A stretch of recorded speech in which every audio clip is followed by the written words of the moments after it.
এই বেটা তুমি যাও নাই কেন? তো এত বড় অ্যাক্সিডেন্ট হয়েছে বেটা, তুমি বেটা হাঁটতে পারো, যাও নাই কেন তুমি? হ্যাঁ, আবার এদিকে বয়ে মুখে থাপড়ায় দাঁত ফালাই দিব ফাজিল কোথাকার।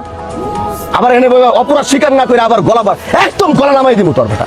সমাজে 10টা মুরব্বীর সামনে বলতা এটা আমি ভুল করছি, এটা আমার অপরাধ হয়েছে। বেটা তুমি এই কথা না কয়ে বারবার খালি কথাটা এইভাবে ঘুরাইতেছো, অপরাধ তুমি স্বীকারই করো না। আর এবার জীবন গেছে এই দিক দিয়ে। তোমার কি তুমি ভুল করছো এটা স্বীকার করতে কি তোমার সমস্যা? কোন অভিযোগ? এই দাঁড়াও, কোন অভিযোগ? এরা বলতেছে আমি মোবাইল নিয়ে গেছি। আচ্ছা ধরলাম তুমি মোবাইল, আচ্ছা ধরলাম তুমি মোবাইল নাও নাই।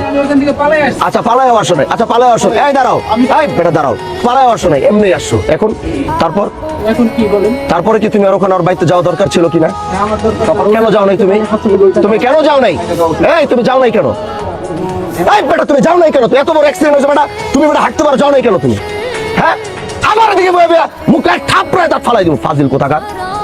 আবার এনে অপরাধ স্বীকার না করে আবার গলা একদম গলা নামাই দিব তোর বেটা, ফাজিল কোথাকার। মরে যায় অবস্থা বেটা। তারপর আর ভাই এতটুকু রহম দিলের মতো হয় নাই না? টাকা না দিতে পারি ওরা, বুঝলাম গরিব মানুষ, টাকা দিতে পারবো না। আর বারবার গিয়ে তো খবরটা তো নেওয়া দরকার ছিল। পুরো তো মরে যায়, ওর তো বাচ্চাটা এতিম হয়ে যেত যদি মরতো।